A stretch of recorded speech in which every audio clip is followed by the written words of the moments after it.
Thirdly, our third speaker is Megan Gilmour from the ACT. Megan is a 2016 Churchill Fellow, and she investigated education system models for maintaining school connection for seriously sick children. And she did so in Finland, Sweden, Netherlands, Belgium, the UK and Canada. Please welcome Megan.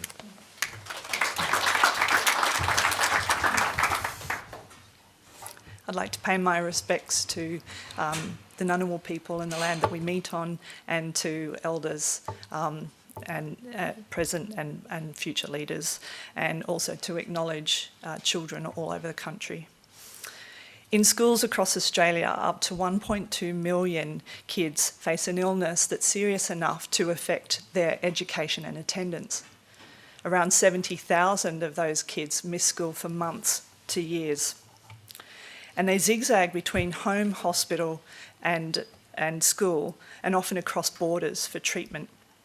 And they slip into a policy wilderness when their explained absence, a code used from anything from a common cold upwards, ceases school support. On top of illness, they face academic failure, social isolation, and an uncertain future, including poor mental health. At close to $1 million per student, lifetime costs in lost productivity are pushing into the billions. But we don't have to leave our sick kids behind. My fellowship highlighted that countries making sophisticated investments in their future workforce are seeing success through good policy. The good news is that Australia doesn't lack the legislation. Our disability standards for education obliges school to provide equality of opportunity for these students. But the responsibility for this sits in a blind spot in which schools fail to connect illness with disability and struggle to provide an education beyond the school gates.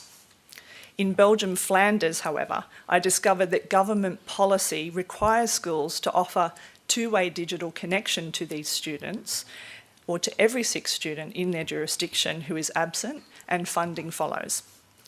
And since then, I've piloted a national telepresence robot service across Australia through our hospitals and schools, proving that we can get these kids back into their classrooms where they can learn with their peers and move around, they can be there. Evidence shows that this helps student friendships, it eases anxiety and increases participation and learning support, and critically, it reactivates school support.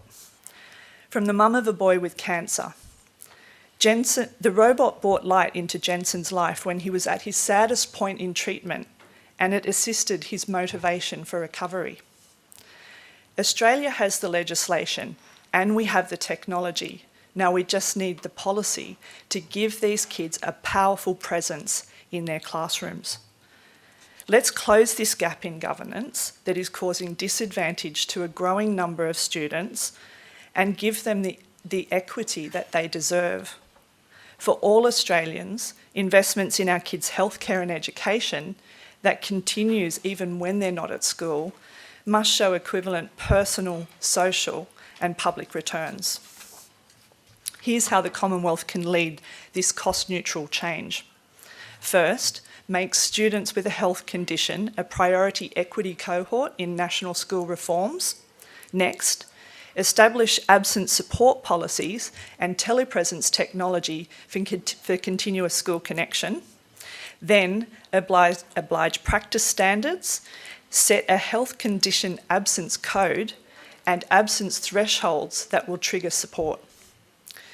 Policymakers, you hold the pen to write brighter futures for these young lives. I truly believe that Australia can be best in the world at this, and we can start right now. Thank you.